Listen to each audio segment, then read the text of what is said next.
আমন্ত্রণ দীপ্ত সংবাদে আপনাদের সাথে আছি আমি ইয়াসমিন সুমনা। দেশের অর্থনীতি এবং জাতীয় নিরাপত্তার জন্য টেকসই জ্বালানি খাত সম্প্রসারণ জরুরি বলে জানিয়েছেন প্রধানমন্ত্রী তারেক রহমান। আর এর জন্য সরকার সৌরশক্তিকে গুরুত্ব দিচ্ছে। সকালে জাতীয় সংসদ ভবনের অন গ্রিড রুফটপ সোলার সিস্টেমের উদ্বোধন করে একথা বলেন তিনি। প্রধানমন্ত্রী আরও বলেন, সকল প্রাকৃতিক দুর্যোগ মোকাবিলা করে টেকসই জ্বালানি পথে অগ্রসর হচ্ছে দেশ, কারণ অর্থনীতি ও জাতীয় নিরাপত্তার জন্য অপরিহার্য জ্বালানি। অর্থনীতিকে সমৃদ্ধ করতে সৌরশক্তি গুরুত্বপূর্ণ বলেও জানান প্রধানমন্ত্রী।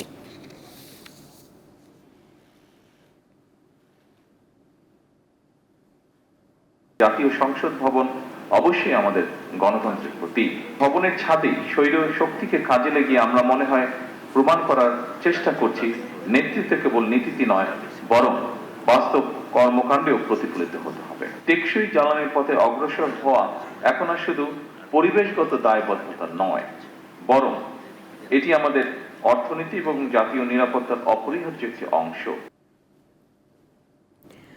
কক্সবাজার আদালত চত্বরে দুই পক্ষের মধ্যে গোলাগুলির ঘটনা ঘটেছে। বেলা 11টার দিকে কক্সবাজার জেলা ও দায়রা জজ আদালত এলাকায় এ ঘটনা ঘটে। এতে একজন গুলিবিদ্ধ হয়েছেন। পরে পিস্তল ও গুলি সহ একজনকে আটক করেছে পুলিশ। কক্সবাজার সদর মডেল থানার ভারপ্রাপ্ত কর্মকর্তা জানান, কক্সবাজার সদর উপজেলার ঝিলংজা ইউনিয়ন বিএনপির সাধারণ সম্পাদক লিয়াকত আলী মেম্বার তার সহযোগীদের নিয়ে একটি মামলায় সাক্ষ্য দিতে আদালতে আসেন। সাক্ষ্য শেষে বের হওয়ার পথে আদালতের দরজায় তাকে লক্ষ্য করে গুলি করে তার প্রতিপক্ষের লোকজন। গুলি লিয়াকতের চাচাতো ভাই মঈনুদ্দিনের গায়ে লাগে। আহত মঈনুদ্দিনকে হাসপাতালে পাঠানো হয়েছে। এছাড়া হামলাকারী জিয়াউল হক জিয়াকে এক পিস্তল ও গুলি সহ আটক করা হয়েছে। পুলিশ বলছে, এলাকায় আধিপত্য বিস্তারকে কেন্দ্র করে এই হামলা চালানো হয়েছে। হাজিরা দিয়ে এসে আমরা এখানে আসছি।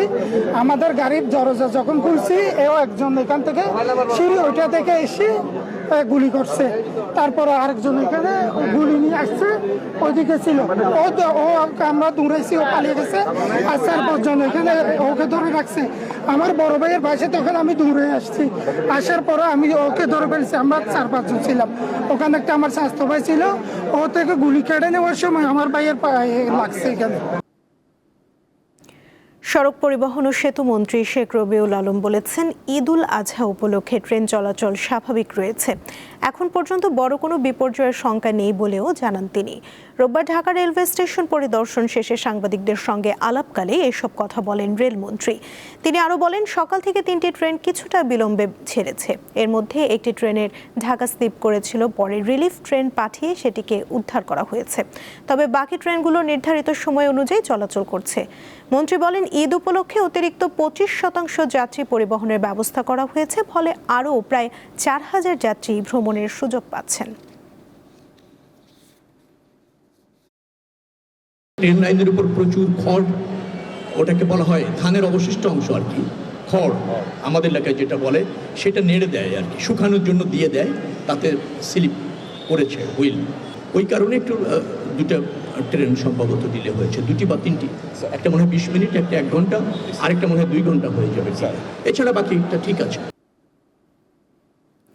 ফরিদপুরের নগরকান্দা উপজেলার শঙ্করপাশা এলাকায় বিআরটিসির একটি বাস ও অ্যাম্বুলেন্সের মুখোমুখি সংঘর্ষে একই পরিবারের 4 জন সহ 5 জন নিহত হয়েছেন। সকাল 10:30টার দিকে এই দুর্ঘটনা ঘটে। নিহতরা হলেন অ্যাম্বুলেন্স ড্রাইভার কাউসার, মোহাম্মদ জাহাঙ্গীর মোল্লা, নিহত জাহাঙ্গীরের স্ত্রী মাজেদা আক্তার, খুরশিদা বেগম এবং অসুস্থ থাকা আলমগীর হোসেন মোল্লা। নিহতরা সকালে মাদারীপুর জেলার শিবচর উপজেলার বালিয়া মুস্তাফুর গ্রামের বাসিন্দা। ভাঙা হাইওয়ে থানার ভারপ্রাপ্ত কর্মকর্তা ওসি হেলাল উদ্দিন জানান, রাজবাড়ী থেকে ঢাকাগামী বিআরটিসি বাসের সাথে ফরিদপুরগামী অ্যাম্বুলেন্সের মুখোমুখি সংঘর্ষ হয়। এতে ঘটনাস্থলেই 5 জন নিহত হন। দুর্ঘটনার খবর পেয়ে নগরকান্দা থানা পুলিশ, ভাঙা হাইওয়ে পুলিশ ও নগরকান্দা ফায়ার সার্ভিস টিম ঘটনাস্থলে উপস্থিত হয়ে রাস্তায় যান চলাচল স্বাভাবিক করেন। অ্যাম্বুলেন্সটা রাস্তার মাঝখানে ছিল এবং যারা মারা গেছে তাদের সবার মাথা একবারে হয়ে গেছে, মানে কারো মাথা দেখা যাচ্ছে মাথা ভেঙে গেছে। যে দুর্ঘটনা কবলিত যে অ্যাম্বুলেন্স এবং বিআরটিসি বাস এখান থেকে আমরা অপসারণ করি এবং রোডটা যেন নির্বিঘ্নে চলাচল করতে পারে আমরা সেই ব্যবস্থা করি। বরগুনার পশুর হাটগুলোতে নিরাপত্তা ব্যবস্থা জোরদার করা হয়েছে। এ বিষয়ে বিস্তারিত জানাচ্ছেন সহকর্মী শাহ আলী।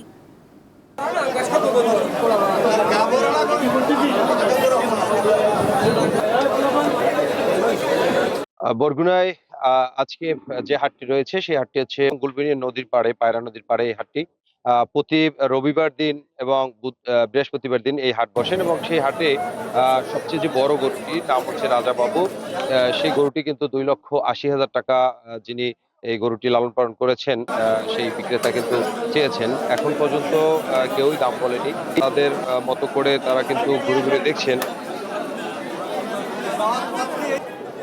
বেশ কয়েকটি হাট যাচাই বাছাই করছেন, এরপরে মূলত কিনবেন এবং এই হাটটা জাল টাকা এবং কলম কাঠটির রোধে কিন্তু এখানে পুলিশ মোতায়েন করা হয়েছে এবং সাদা পোশাকও পুলিশ রয়েছেন।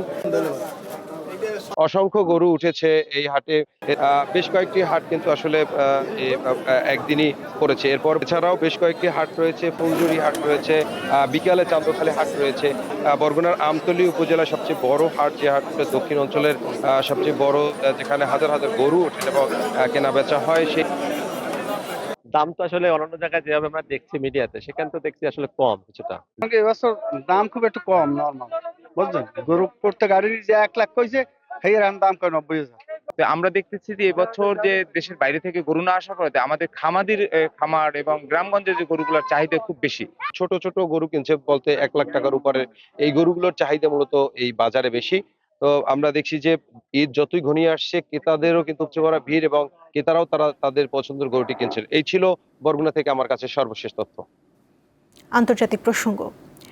ইরানের সঙ্গে যুদ্ধবিরতি সংক্রান্ত একটি সমঝোতা স্মারক নিয়ে আলোচনা প্রায় চূড়ান্ত বলে জানিয়েছেন মার্কিন প্রেসিডেন্ট ডোনাল্ড ট্রাম্প।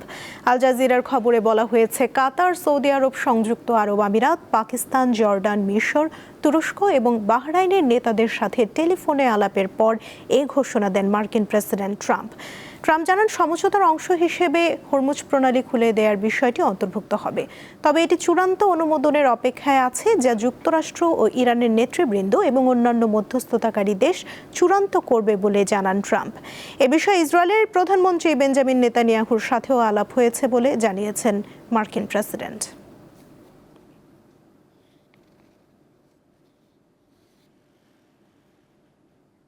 গাজায় হামলা বন্ধ এবং ইসরায়েলের প্রধানমন্ত্রী বেঞ্জামিন নেতানিয়াহুর নেতৃত্বাধীন সরকারের পদত্যাগের দাবিতে জেরুজালেমে সমাবেশ করেছে বিক্ষোভকারীরা। এ সময় আগাম নির্বাচনের দাবিও করেন তারা। শহর জুড়ে বিক্ষোভে বিভিন্ন ব্যানার দেখা যায় আন্দোলনকারীদের হাতে। হামাসের সাথে চলমান যুদ্ধকে নেতানিয়াহুর ব্যক্তিগত যুদ্ধ দাবি করে তারা বলছেন, এই যুদ্ধে জনগণের কোনো সমর্থন নেই। তারা শুধু যুদ্ধ বন্ধই চায় না, বেঞ্জামিন নেতানিয়াহুর নেতৃত্বাধীন জোট সরকারেরও পদত্যাগ চায়। 2026 সালের 27 অক্টোবর ইসরায়েলের পরবর্তী জাতীয় নির্বাচন অনুষ্ঠিত হওয়ার কথা, তবে মেয়াদ পূর্তির আগেই নির্বাচনের দাবি আন্দোলনকারীদের।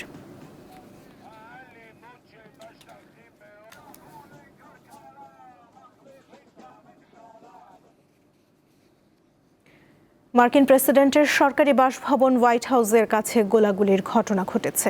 স্থানীয় সময় শনিবার সন্ধ্যায় এক ব্যক্তি গুলি ছুড়লে পাল্টা গুলি চালায় সিক্রেট সার্ভিসের সদস্যরা। এতে নিহত হয়েছেন ওই বন্দুকধারী।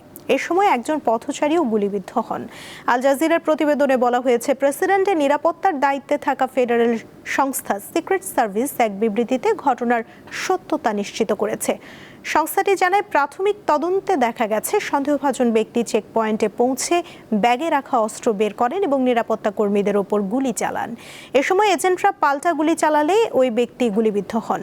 পরে তাকে কাছের একটি হাসপাতালে নেওয়া হলে চিকিৎসকরা মৃত ঘোষণা করেন। বিবৃতিতে সিক্রেট সার্ভিস জানিয়েছে, গোলাগুলির সময় ভেতরেই ছিলেন প্রেসিডেন্ট ডোনাল্ড ট্রাম্প।